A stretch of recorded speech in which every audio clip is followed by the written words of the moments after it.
Now, I told you about somatostatin that is coming in with the pancreatic juices, and its role is to stop you from eating, kills the appetite, also slows down the motility of the intestines, okay?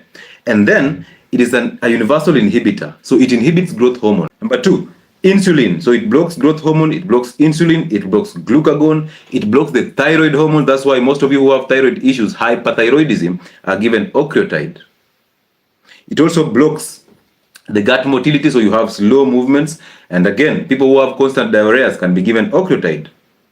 It blocks the production of pancreatic enzymes so that you don't overproduce the enzymes that end up digesting your stomach, your intestinal wall. It also blocks acid secretion in the stomach. But this is not a PPI. This is not going to help you in a gastritis or ulcers, because you think ulcers is acidity.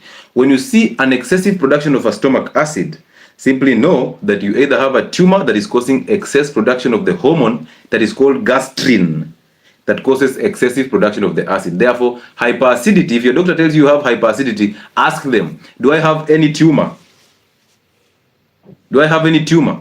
If I have a tumor, you don't give me PPIs. You simply do a surgery and remove the tumor so that I don't produce excessive acid. So don't tell me I have hyperacidity and then the next thing you're giving me is PPIs, the omeprazoles, and you're giving me antacids. Please, Daktari, tell me if I have a tumor. Now we can remove the tumor, and meanwhile we can be using octreotide to just block the tumor from producing excessive acids.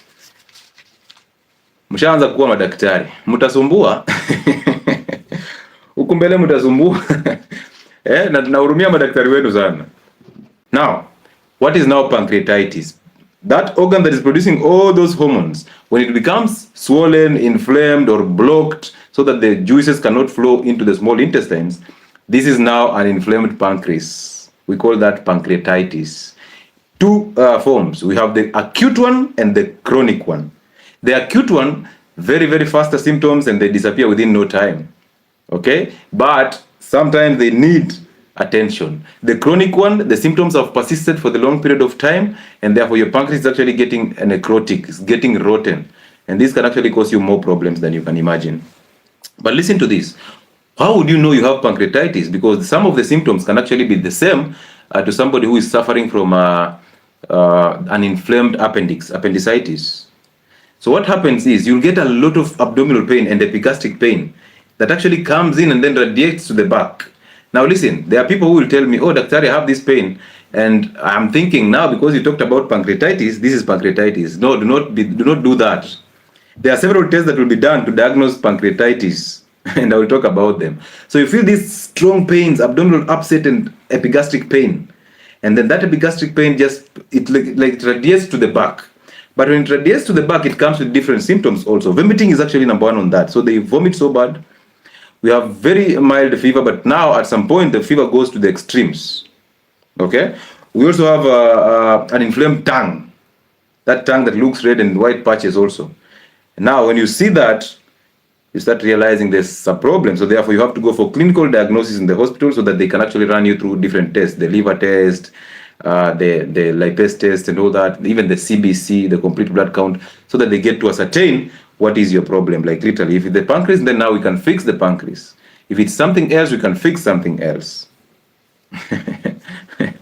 Okay? So, I want you to know, I'll get you back to the diagnosis later on, but now I just want you to know. So, rapid onset of symptoms, the epigastric pain that radiates to the back, and then the vomiting and the inflamed tongue, that is symptom for the acute. For the chronic one, of course, you will experience the same acute symptoms, but they prolong for the longest period of time. And now that one is severe pain, which means this one you have to go to hospital for hospitalization. You have to be hospitalized because the pain is so severe. And sometimes you might think it's just pancreatitis, and yet it's actually pancreatic cancer, which we will actually brush off as we finish that. But what causes pancreatitis? Because the pancreas cannot just wake up one day and it's swollen, it is red, it is inflamed, and it is painful, causing you all these symptoms. What causes it? Number one on the list of things that cause acute pancreatitis: alcohol.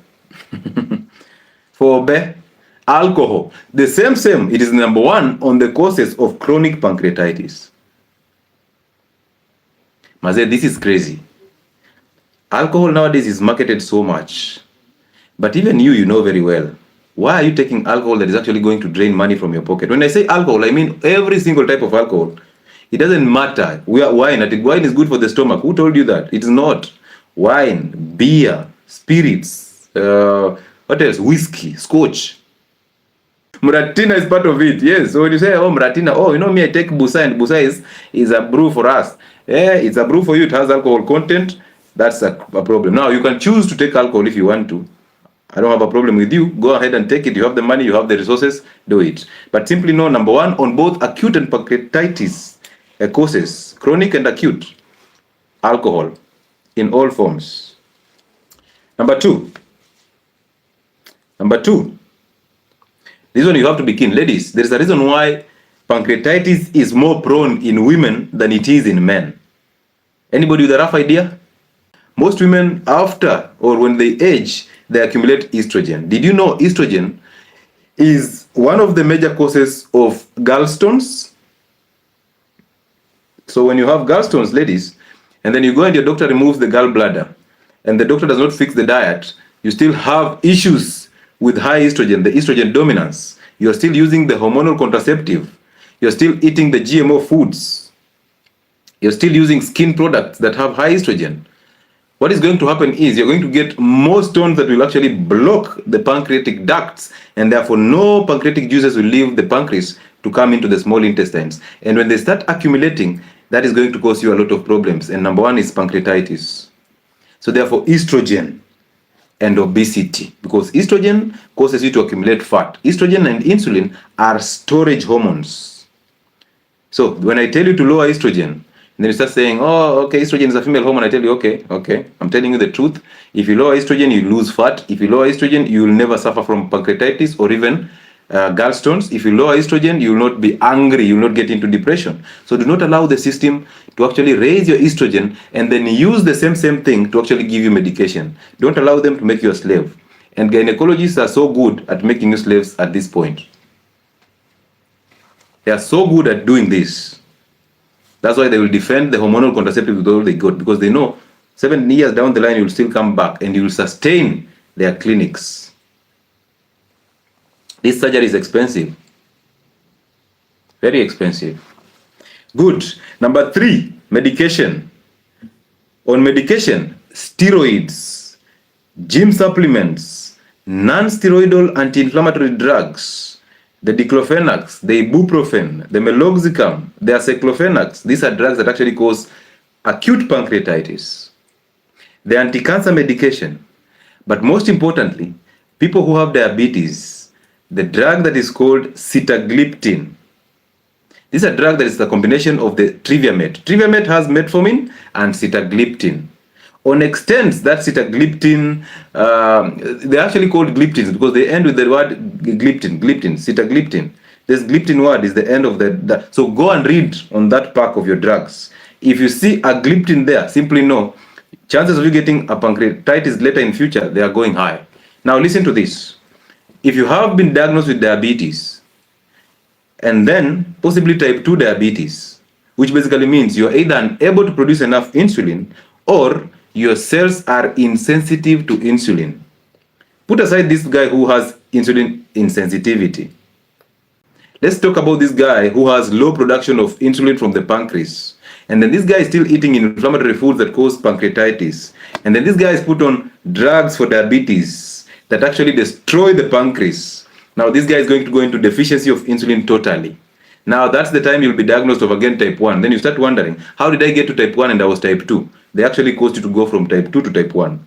Number 2, this will guarantee you insulin therapy for a lifetime. But that's a crazy idea because the only reason why you inject yourself with insulin is because you're eating carbohydrates and you're eating lean meat that can be converted to glucose later on.